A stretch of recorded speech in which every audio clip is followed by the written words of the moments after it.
Assalamualaikum. Bertemu lagi kita di YouTube channel Masak Apa Bosku. Rasanya agak lama saya tak berkongsikan resepi masakan Thai kan? Baiklah, untuk resepi pada kali ini saya akan berkongsikan resepi kari hijau Thai. Dalam video resepi ini saya menggunakan daging ayam, tapi terpulang kepada anda untuk menggunakan sebarang jenis sumber protein yang anda suka. Dan apa yang lebih istimewa lagi, saya akan ajarkan cara membuat paste kari hijau Thai sendiri. Jadi lepas ni, anda boleh cuba buat kari hijau Thai sendiri je tanpa perlu lagi mencari paste kari hijau di kedai. Dan buat penggemar masakan kari hijau Thai, boleh buat banyak-banyak untuk disimpan sebagai stok di rumah. Baiklah, tanpa berlengah lagi, jom kita ke dapur.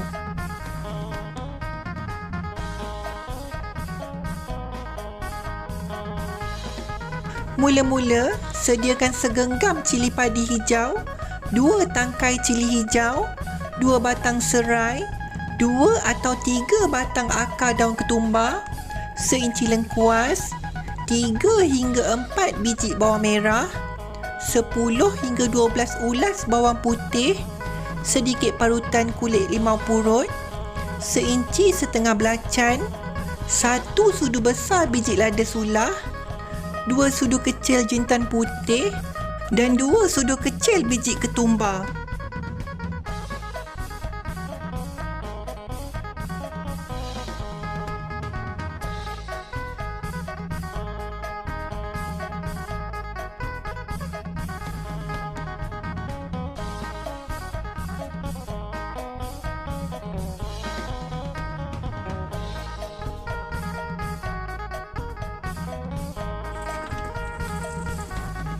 Kisarkan kesemua bahan sehingga lumat.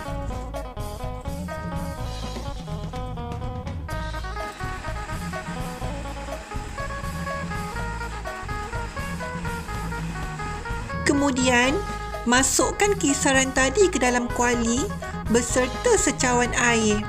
Gaul rata dan masak sehingga mendidih.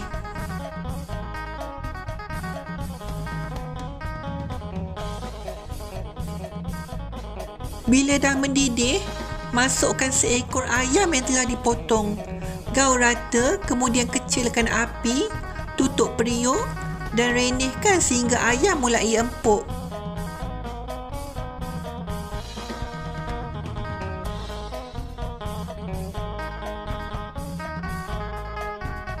Bila ayam dah empuk, masukkan 2 cawan santan pekat, 4 biji terung siam yang telah dibelah 4 dan 10 hingga 15 helai daun limau purut. Gaul rata dan masak sehingga terung mulai lembut.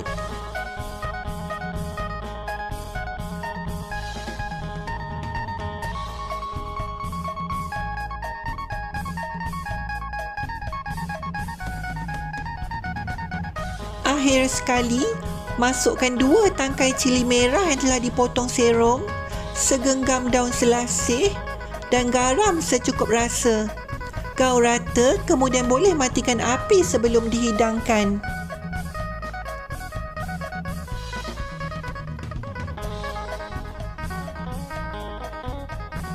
Ayam masak kari hijau Thai sedia untuk dihidangkan.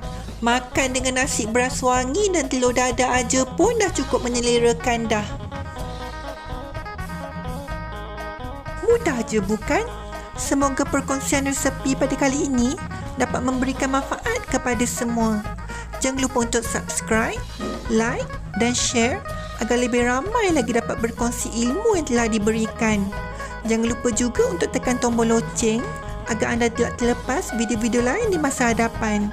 Untuk sebarang pertanyaan atau cadangan, boleh ditinggalkan di ruangan komen. Semoga kita berjumpa lagi di video akan datang. Don't forget to subscribe.